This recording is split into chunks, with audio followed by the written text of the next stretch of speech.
샬롬. 1984년 첫 번째 4월 맑고 쌀쌀한 날이었다. 시계들의 종이 13번 울리고 있었다. 윈스턴 스미스는 차가운 바람을 피해 턱을 가슴에 접었고 승리 맨션의 유리문으로 재빨리 들어갔다. 막을 새도 없이 모래바람이 그 뒤를 따라 들이닥쳤다. 복도에서는 삶은 양배추와 낡은 매투 냄새가 풍겼다. 복도 한쪽 큰 벽에 컬러 포스터가 붙어 있었다. 실내에 붙이기엔 지나치게 큰 것이었다. 포스터에는 폭이 1미터도 넘는 커다란 얼굴이 그려져 있었다. 덥수룩한 검은 수염에 40살쯤 되어 보이는 잘생긴 남자 얼굴이었다. 위스턴은 계단 쪽으로 향했다. 엘리베이터는 있었으나 한 것으로 경기가 좋을 때도 좀처럼 가동되지 않았다. 그런 터에 지금은 한낮이라 전기조차 들어오지 않고 있었다. 증오 주간에 대비한 전략 운동 탓이었다. 위스턴의 방은 7층이었다. 39살의 그는 도중에 몇 차례나 쉬면서 천천히 계단을 올라가야 했다. 오른쪽 발목에 정맥류성 궤양을 앓고 있기 때문이었다. 층계참을 지날 때마다 엘리베이터 맞은편 벽에 붙은 커다란 얼굴의 포스터가 그를 노려보았다. 그것은 사람이 움직이는 대로 눈동자가 따라 움직이도록 고안된 포스터였다. 포스터 아래에는 빅 브라더가 당신을 지켜보고 있다라는 글이 적혀 있었다. 방 안에서 낭랑한 목소리가 들렸다. 무쇠 생산과 관련되는 무언가 숫자로 이루어진 목록을 읽는 소리였다. 그 목소리는 뿌연 거울 같은 직사각형의 금속판에서 흘러나왔다. 금속판은 오른쪽 벽에 붙어 있었다. 위스턴은 스위치를 돌리자 목소리는 약간 작아졌지만 여전히 또렷하게 들렸다. 텔레스크린이라는 그 금속판은 소리를 줄일 수는 있어도 완전히 끌 수는 없게 되어 있었다. 위스턴은 창가로 다가갔다. 당의 제복인 파란색 작업복 탓에 작고 야윈 그의 몸이 한층 부각되어 보였다. 그는 금발에 선천적으로 붉은 얼굴인데 싸구려 비누와 날이 묻은 면도칼을 쓰는 데다 이제 막 물러간 겨울 추위 탓에 피부가 거칠었다. 닫힌 창 유리에 비낀 바깥은 추워 보였다. 저 아래 거리에서 자그마한 해오리 바람이 일면서 흙먼지와 종이 조각들이 나선형으로 빙빙 돌았다. 태양은 빛났고 하늘은 덧없이 푸르렀지만 여기저기 붙어있는 포스터 외에는 색채란 게 없어 보였다. 검은 수염의 얼굴이 관망하기 좋은 구석구석 어디에서나 내려다보고 있었다. 포스터는 바로 맞은편 집 앞에도 붙어 있었다. 검은 눈이 윈스턴의 눈을 매섭게 노려보며 빅 브라더가 당신을 지켜보고 있다라고 울러댔다. 저 아랫길에서 한쪽 모서리가 찢긴 또 하나의 포스터가 바람에 벌럭였고 그에 따라 영사라는 낱말이 보였다 안 보였다를 반복했다. 영사는 영국 사회주의. 멀리서 헬리콥터가 지붕 사이를 스치듯이 날아다니며 쉬파리처럼 잠시 맴돌다가 방향을 바꾸어 날아가 버렸다. 창문을 통해 사람들을 엿보는 순찰기였다. 하지만 순찰 따위는 별것이 아니었다. 문제는 사상 경찰이었다. 위스턴의 등 뒤에 있는 텔레스크린에서는 아직도 무쇠 생산과 제9차 3개년 계획의 초과 달성에 대해 짓거리고 있었다. 텔레스크린은 수신과 송신이 동시에 가능하다. 이 기계는 숨죽인 속삭임을 넘어서는 모든 소리를 낱낱이 포착한다. 더욱이 윈스턴이 이 금속판의 감시 범위 안에 있는 한 소리는 물론이고 행동까지 감지된다. 물론 언제 감시를 받고 있는지 알 수는 없다. 사상 경찰이 개개인에 대한 감시를 얼마나 자주 그리고 어떤 방법으로 행하는지는 단지 추측만 할 수 있을 뿐이다. 어쩌면 사상 경찰이 항상 모든 사람을 감시한다고 볼 수도 있을 것이다. 아무튼 그들은 필요하다면 언제든지 감시의 선을 꽂을 수 있다. 그래서 사람들은 자신이 내는 소리가 모두 도청을 당하고 캄캄한 때 외에는 동작 하나하나까지 감시당하고 있다는 생각을 하며 살아야 했는데 오랜 세월 그렇게 하다 보니 어느새 그런 생활이 본능적으로 습관이 되어 버렸다. 윈스턴은 여전히 텔레스크린을 등지고 있었다. 물론 등진다고 해서 안 보이는 것은 아니란 사실을 알고는 있었지만 그래도 그렇게 하는 편이 안전하다는 생각이 들었다. 그의 일터인 진리부 건물의 1km쯤 떨어진 지점의 음침한 풍경 위에 거대한 자태를 드러낸 채 희뿌연하게 솟아 있었다. 이곳이 웨이스트립 원의 중심 도시이며 오세아니아에서 세 번째로 인구가 많은 런던이라니 윈스턴은 씁쓸한 생각이 들었다. 런던이 옛날에도 이랬던가? 그는 어렸을 때의 기억을 더듬어 보았다.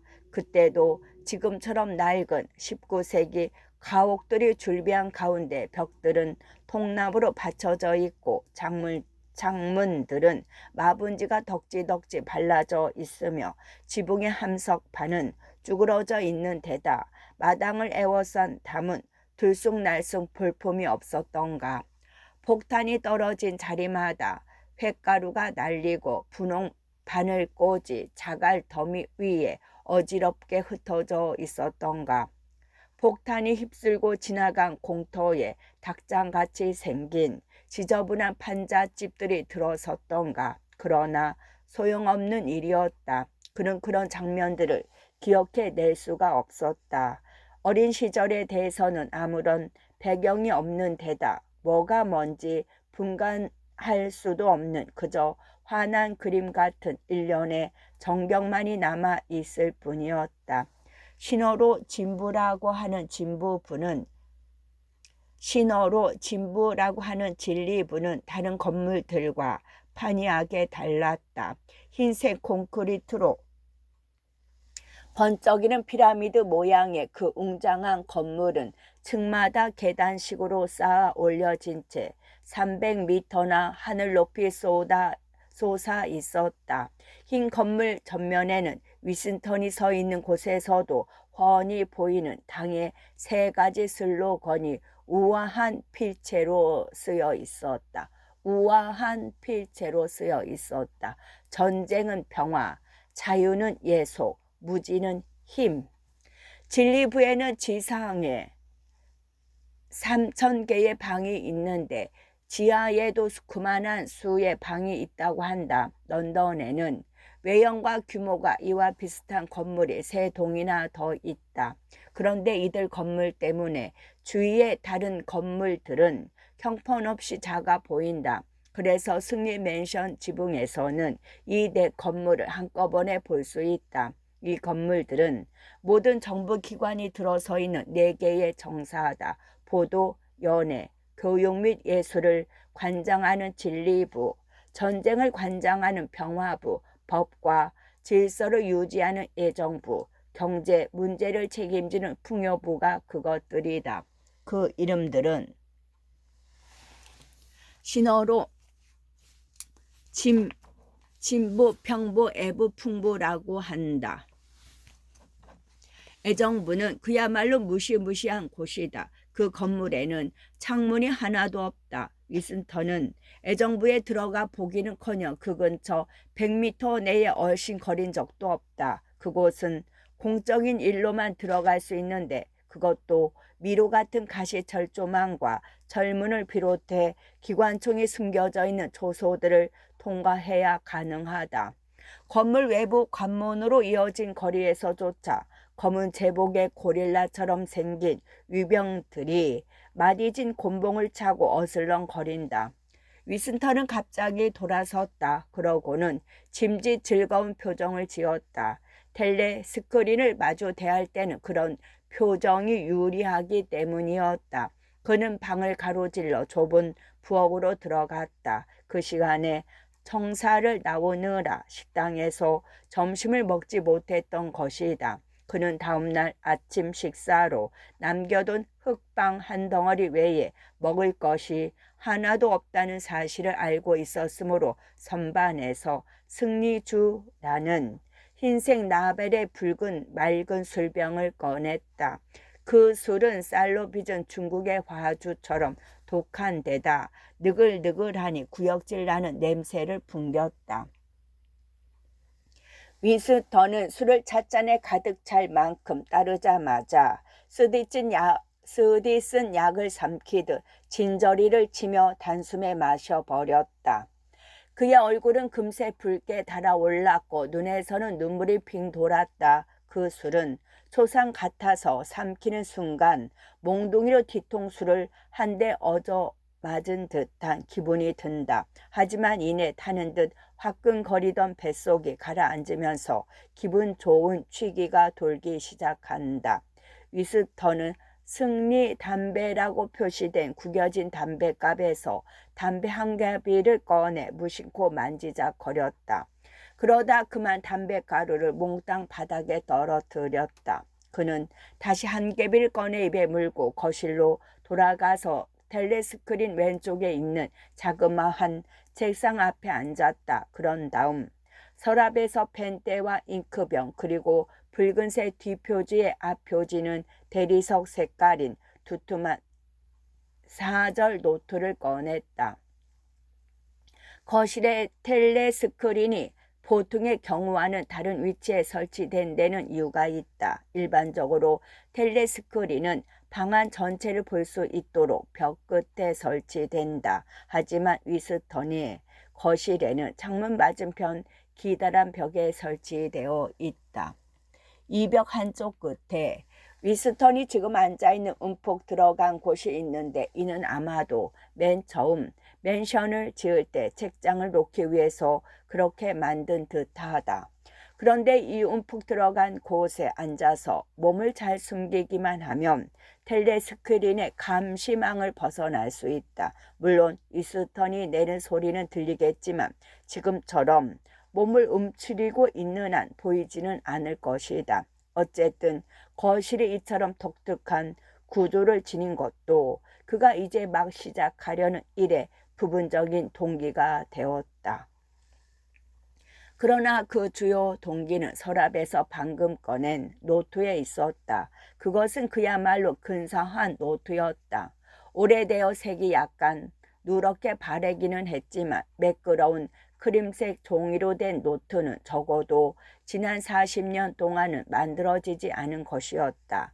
그러니까 40년도 더 된 것이라고 볼 수 있었다. 위스턴은 이 도시의 빈민가에 있는 쾌쾌한 곰팡내가 나는 자그마한 고물상의 진열장에서 그 노트를 발견하자마자 갖고 싶은 충동을 느꼈다.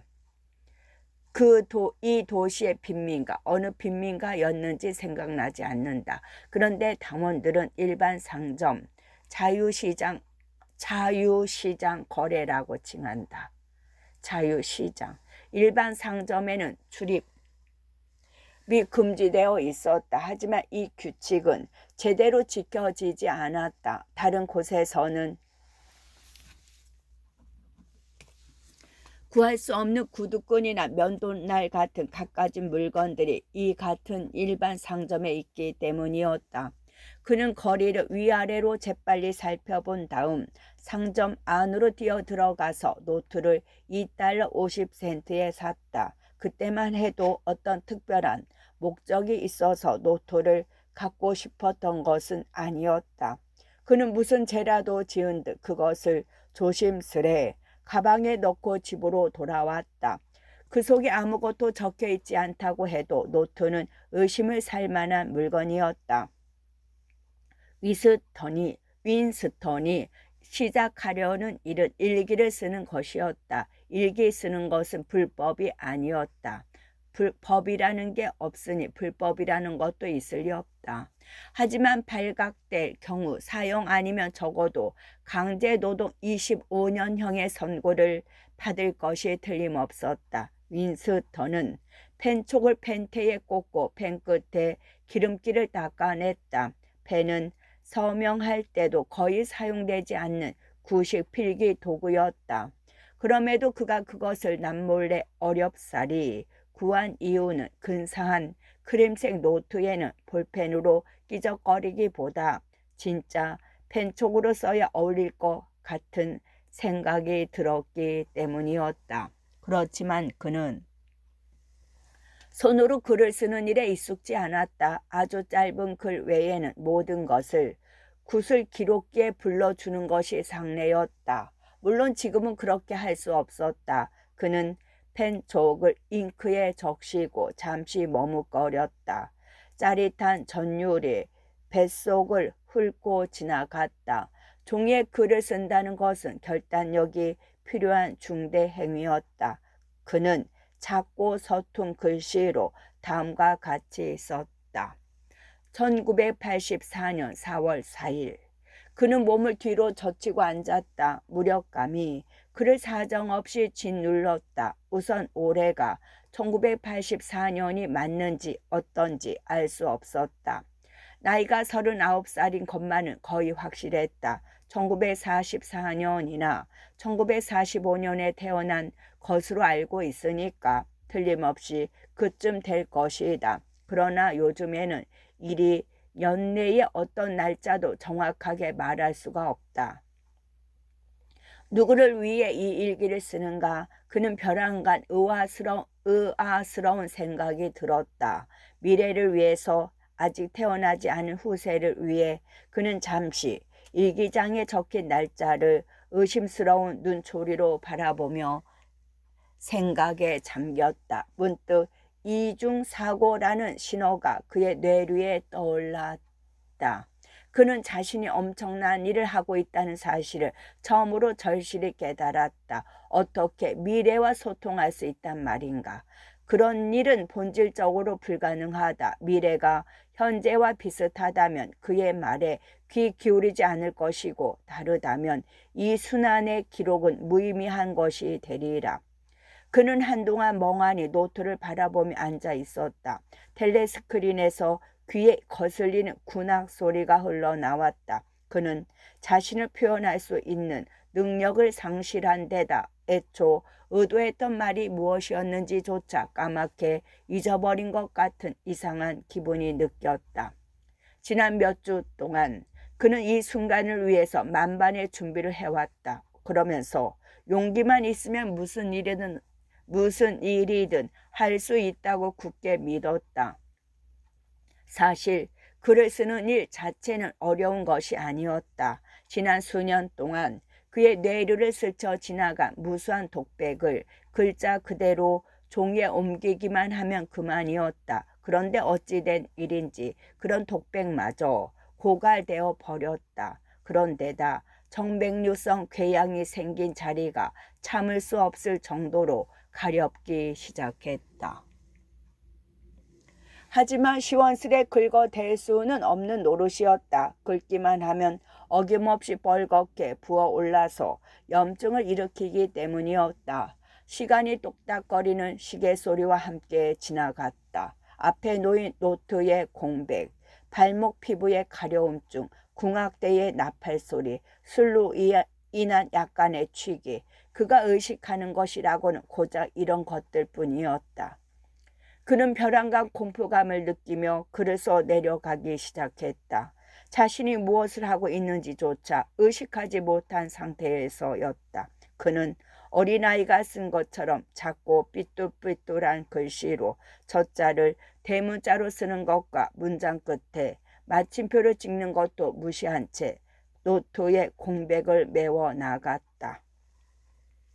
1984년 4월 4일 어젯밤에 영화관에 갔다. 모두 전쟁 영화였다. 피난민을 가득 실은 배가 지중해 근처에서 폭격을 당하는 장면이 가장 볼만했다. 그리고 뚱뚱한 사내가 그를 추격하는 헬리콥터를 피해 헤엄쳐 도망가다가 사살되는 장면에 이르자 관객들이 환호성을 질렀다. 처음에는 그 사내가 돌고래처럼 물속에서 허우적거리는 장면이 나왔는데 곧이어 헬리콥터의 사격 조준기 안으로 그의 모습이 들어왔다. 사내는 순식간에 구멍투성이가 되고 주위 바닷물은 핏빛으로 물들었다. 이윽고 사내의 몸이 구멍을 통해 물이 새어들기라도 한 것처럼 물속으로 쏙 들어가 버렸다. 그러자 관객들이 폭소를 터뜨리며 소리를 질러댔다. 그 다음에는 아이들을 가득 태운 구명보트 위에서 헬리콥터가 맴도는 장면이 나왔다. 유대인으로 보이는 중년 부인이 뱃머리에서 3살쯤 된 사내 아이를 안고 있었다. 아이는 소스라치게 놀란 나머지 비명을 지르면서 마치 엄마의 품속으로 뚫고 들어가기라도 할 듯 머리를 접안고 있었고, 부인은 부인대로 새파랗게 질린 채 두려움에 떨면서도 아이를 끌어안고는 달래고 있었다. 감싸듯이 꼭 끌어안고 있는 것으로 보아 그녀는 자신의 두 팔이 아들을 총알로부터 구해낼 수 있다고 믿는 것 같았다. 그러나 헬리콥터는 20kg짜리 폭탄을 떨어뜨렸고 무시무시한 섬광이 번쩍하는 순간 보트가 산산조각으로 부서져 버렸다. 그때였다. 한 아이의 팔이 하늘 높이 치솟았다. 그 장면은 기수의 카메라를 단 헬리콥터가 발을 따라 올라가면서 찍은 것이 분명했다. 아무튼 그 장면이 나오자 당원석에서 요란한 박수 갈채가 터졌는데 앞자리 노동자 좌석에 앉은 한 여자가 갑자기 소란을 피우며 이런 걸 아이들에게 보여줘서는 안 된다. 어린 애들에게 이런 걸 보이는 건 잘못이다 라고 소리를 지르다가 경찰에게 끌려 밖으로 나갔다. 그 여자한테는 아무 일도 생기지 않았을 것이다. 프롤이 짓거리는 말에는 아무도 신경을 쓰지 않기 때문이다. 그들은 플롤의 전형적인 반발에도 결코 땡땡땡. 위슨턴은 팔에 쥐가 나서 글쓰기를 중단했다. 도대체 무엇 때문에 이런 쓸데없는 짓거리를 하고 있는지 알 수 없었다. 그런데 그가 쓰기를 중단하고 있는 동안 희한하게도 전혀 엉뚱한 기억이 선명하게 뇌리에 떠올랐다. 아무래도 그것을 적어두지 않으면 안 될 것 같았다. 그는 그제야 비로소 깨달았다. 자기가 오늘 집에 와서 갑자기 일기를 쓰기 시작하기로 작정한 것도 바로 그 사건 때문이라는 사실을. 그처럼 사소한 일도 사건으로 칠 수 있다면 그 사건은 바로 그날 아침 진리부에서 일어났다. 11시쯤이었다. 윈스턴이 일하는 기록국에서 직원들이 맞은편에 커다란 텔레스크린이 설치되어 있는 사무실 한가운데로 의자들을 끌어모아 놓고 2분 증오를 시작했다. 이윽고 윈스턴이 가운데 줄에 앉았을 때였다. 앞면만 있을 뿐 대화 한 번 나누어 본 적 없는 두 사람이 느닷없이 사무실로 들어왔다. 그 중 한 사람은 복도를 오가며 자주 얼굴을 마주친 여자였다. 이름은 모르지만 창작국에서 근무하는 것은 알고 있었다. 가끔씩 기름 묻은 손으로 스패너를 들고 다니는 것으로 보아 소설 제작기를 다루는 일을 맡고 있을 터였다. 27살쯤 되었을까. 대담해 보이는 여자였다. 여자는 검은 머리카락에 숱이 많고 얼굴은 죽은 게 두성인데다 운동을 한 듯 행동이 민첩했다. 청소년 반성 연맹의 휘장인 좁은 진홍색 띠를 작업복 허리에 여러 번 감아 엉덩이 모양이 한층 맵시 있게 돋보였다. 윈스턴은 처음 본 순간부터 그녀가 싫었다. 그럴 만한 이유가 있었다. 그 여자에게서는 학교 운동장이나 냉수욕 또는 단체 행군의 분위기가 느껴졌다. 애써 청결해지려고 노력하는 듯한 인상을 풍기는 것도 마음에 들지 않았다. 그는 거의 모든 여자들, 특히 젊고 아름다운 여자들을 싫어했다.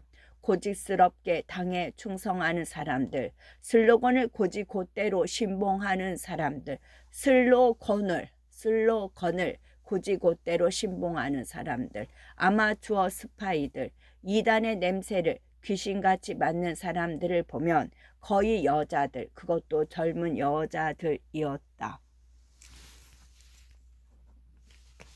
그런데 그 여자는 다른 여자들보다 더 위험한 것 같은 인상을 풍겼다. 언젠가 복도에서 서로 지나쳤을 때였다. 그녀가 곁눈질로 슬쩍 쳐다본 순간 윈스턴은 자기 마음속을 훤히 꿰뚫어 본 것 같아서 섬뜩했다. 여자가 사상 경찰의 끈앞을일지도 모른다는 생각도 들었다. 하지만 그럴 리가 없었다. 그래도 그는 그 여자가 가까이 있을 때마다 저기와 두려움에 뒤섞인 이상 야릇한 불안감에 사로잡히곤 했다.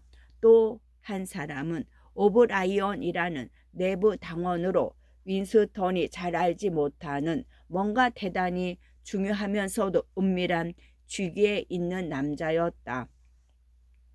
검은 제복의 내부 당원이 가까이 다가오자 의자에 앉아있던 사람들이 일제히 입을 다물었다. 오브라이언은 몸집이 크고 건장했다. 그런데다 목이 굵고 얼굴이 우락부락하게 생겨 우스꽝스러우면서도 어딘지 야비한 인상이었다. 그러나 겉모습은 험상궂어도 그 태도에는 매력적인 구석이 있어 보였다. 그는 버릇인 듯 곧잔뜩에 내려온 안경을 축혀 올리곤 했다. 그런데 그것이 어떻다고 명확히 말할 수는 없지만 묘하게 세련됐듯 보이면서 상대방의 긴장을 풀어주었다. 그의 제스처는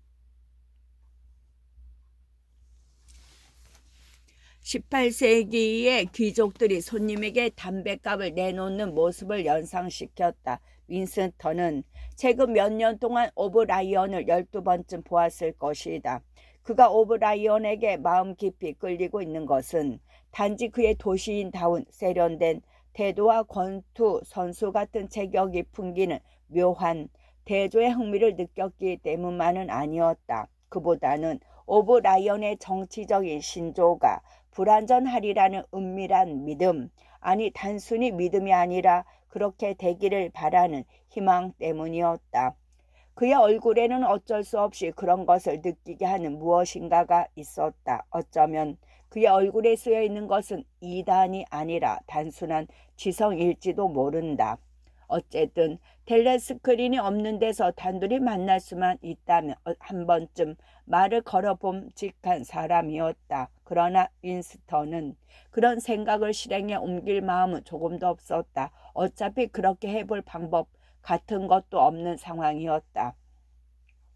오브라이언이 손목시계를 힐끗 바라보았다. 표정으로 보건대 11시가 거의 다 된 것을 알고 2분 중호가 끝날 때까지 기록국에 머물러 있기로 작정한 것 같았다. 그는 윈스턴으로부터 2자리 건너 같은 줄에 앉았다. 그들 사이에는 윈스턴의 옆 책상에서 일하는 갈색 머리의 자그마한 여자가 앉아 있었다. 검은 머리의 여자는 바로 그 뒤에 자리 잡고 있었다. 어느 순간 마치 기름을 치지 않은 거대한 기계 소리처럼 기분 나쁜 광음이 사무실 끝에 있는 커다란 텔레스크린에서 울려 나왔다. 그 소리는 이가 악물리고 목 뒤에 머리카락이 곤두설 정도로 무시무시했다. 증오가 시작된 것이다. 여느 때와 마찬가지로 인민의 적인 임마누엘 골드스타인의 얼굴이 스크린에 나타났다. 여기저기에서 관중의 야유가 터져 나왔다. 갈색 머리의 자그마한 여자는 두려움과 혐오감이 뒤섞인 비명을 꽥꽥 질러댔다. 골드스타인은 오래전 당의 지도급 인물로서 빅브라더와 거의 맞먹는 주의를 누렸는데 반혁명 활동에 가담하여 사형 선고를 받았다가 용케 탈출한 뒤 감쪽같이 종적을 감춘 변절자이자 반동 분자였다.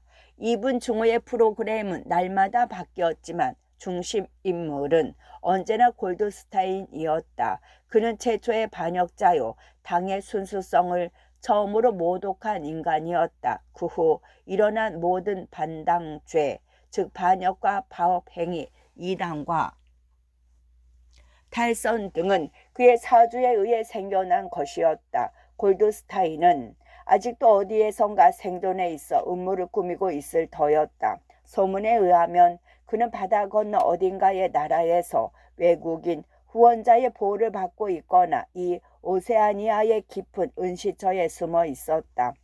위스터는 아랫배가 죄는 듯 답답했다. 그는 골드스타인의 얼굴을 볼 때마다 고통스러울 정도로 마음이 심란했다.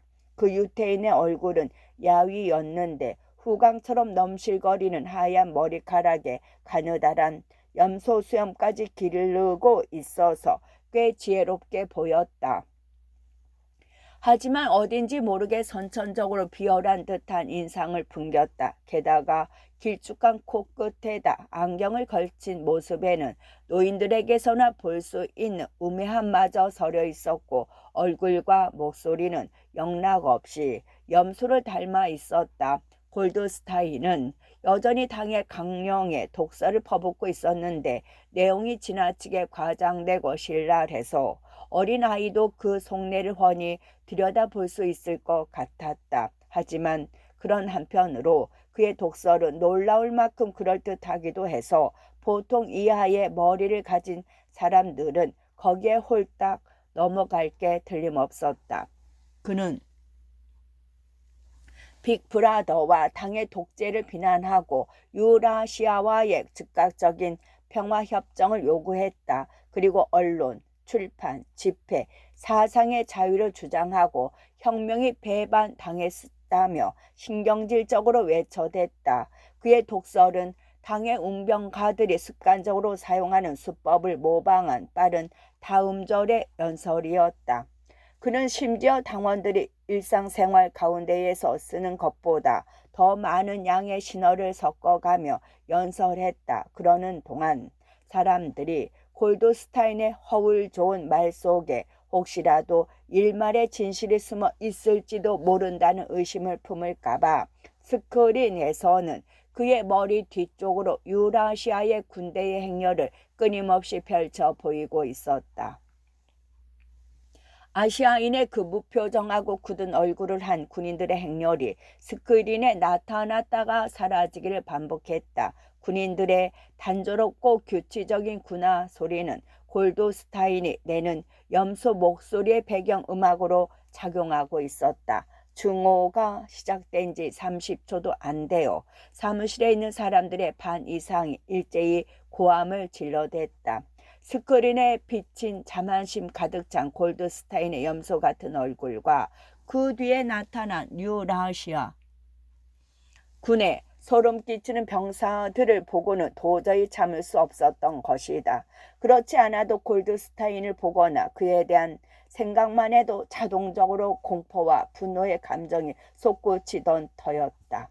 그는 유라시아나 이스트 아시아보다 더 큰 증오의 대상이었다. 오세아니아가 그 두 나라 중 한 나라와 전쟁을 하면 나머지 나라와는 평화를 유지할 수 있겠지만 그는 언제나 변함없는 증오의 대상일 뿐이었다. 그런데 희한하게도 골드스타인이 모든 사람들로부터 증오와 경멸을 받고 하루에도 수천 번씩이나 연단, 텔레스크린, 신문과 책 등을 통해 그의 이론이 공격과 반박과 조롱을 당하며 쓸데없는 헛소리라고 매도되는데도 불구하고 그의 영향력은 커지면 커졌지 결코 줄어들지 않았다. 그런데다 그에게 유혹되어 넘어가는 얼간이들이 자꾸만 생겨났다. 그의 지령에 따라 움직이는 스파이와 공작원들이 사상 경찰에게 발각되지 않는 날이 단 하루도 없었다. 그는 거대한 비밀 군대의 사령관일 뿐만 아니라 국가 전복을 꾀하는 음모자들로 구성된 지하 조직의 두목이었다. 그 조직 이름은 형제단이라고 했다. 또 골드스타인이 이단에 대한 이론을 적은 무시무시한 책이 있다는데 소문에 의하면 그것은 여기저기에서 비밀리에 읽히고 있었다. 그 책은 제목도 없었다. 사람들은 그것을 단지 그 책이라고만 불렀다. 그러나 이것도 희미한 소문으로만 알고 있을 뿐이었다. 일반 당원들은 형제의 단위이니 그 책이니 하는 말을 되도록 입에 담지 않았다. 2분째로 접어들자 증오는 광적으로 변했다. 사람들은 스크린에서 흘러나오는 미칠 것만 같은 그 염소 목소리를 묵살해 버리려는 듯 펄쩍펄쩍 뛰며 목이 터져라 고래고래 소리를 질러댔다. 갈색 머리의 자그마한 여자는 붉게 상기된 얼굴로 마치 무태 오른 물고기처럼 연거푸 입을 뻐끔거렸다. 오브라이언의 무표정한 얼굴도 멀겋게 달아올라 있었다. 그는 의자에 꼿꼿이 앉은 채 밀려오는 파도에 맞서라기라도 하듯 커다란 가슴을 벌렁거렸다. 위스턴의 뒤에 앉아있는 검은 여자의 목소리가 돼지야 하고 소리를 지르더니 갑자기 두꺼운 신호 사전을 집어서 스크린을 향해 던졌다. 사전은 골드스타인의 코를 정통으로 맞히고 밑으로 떨어졌다. 스크린의 염소 목소리는 그에 굴하지 않고 계속 흘러나왔다. 잠시 정신을 차린 사이에 위스턴은 자신도 다른 사람들과 함께 고함을 지르며 발 뒤꿈치로 의자로 가로대를 마구 차고 있다는 사실을 깨달았다. 이분 증오가 끔찍한 것은 의무적으로 참가해야 하기 때문이 아니다. 저절로 거기에 휘말려 들기 때문에 끔찍한 것이다. 이분 증오가 끔찍한 것은 의무적으로 참가해야 하기 때문이 아니다. 저절로 거기에 휘말려 들기 때문에 끔찍한 것이다. 일단 휘말려 들면 30초가 안 돼 어떤 억제도 소용없게 된다. 공포와 복수심의 무서운 도치, 끔찍한 새망치로 때리고 고문하고 얼굴을 깨부수어 죽이고 싶은 욕망이 전류처럼 모든 사람에게 흘러 들어가서 뜻하지 않은 사람조차 오만 상을 찌푸린 채 비명을 지르는 광적인 상태에 빠져버린다. 그러나 이 사람들이 느끼는 분노는 램프의 불꽃처럼 대상을 이쪽에서 저쪽으로 바꿀 수 있는 추상적이면서도 방향 감각도 없는 감정이다. 그러기 때문에 위스턴의 증오는 어느 한순간 골드스타인이 아니라 그 정반대인 빅브라더와 당 사상 경찰 쪽으로 향했다. 그 순간 위스턴은 스크린에 나와 조롱을 받는 외로운 이단자, 거짓된 세상에서 진실과 온전한 정신을 수호하는 유일한 인물에게 애정을 느꼈다. 하지만 다음 순간 그는 다시금 주위 사람들과 하나가 되어 골드스타인을 향해 쏟아지는 말들을 모두 진실로 받아들였다. 그리하여 빅브라더에 대한 혐오는 찬양으로 바뀌었고 빅브라더가 아시아의 유목민에 대적해서 바위처럼 우뚝 선 무적의 대담한 수호자인 반면에 골드스타인은 고립되어 무력하고 그 생존 여부도 의심스럽긴 하지만 목소리 힘만으로도 문명사회를 파괴시키는 사악한 마술사로 보였던 것이다.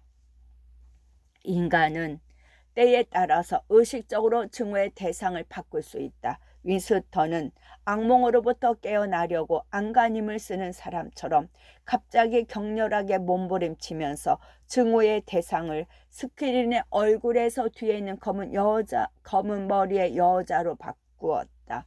순간 생생하면서도 아름다운 환영이 그의 뇌리를 스쳤다. 그는 경찰봉으로 그녀를 죽도록 해주고 싶었다. 그녀를 발가 벗겨서 말뚝에 묶고는 성 세바스찬의 경우처럼 온몸에 화살을 쏴 죽이고 싶었다.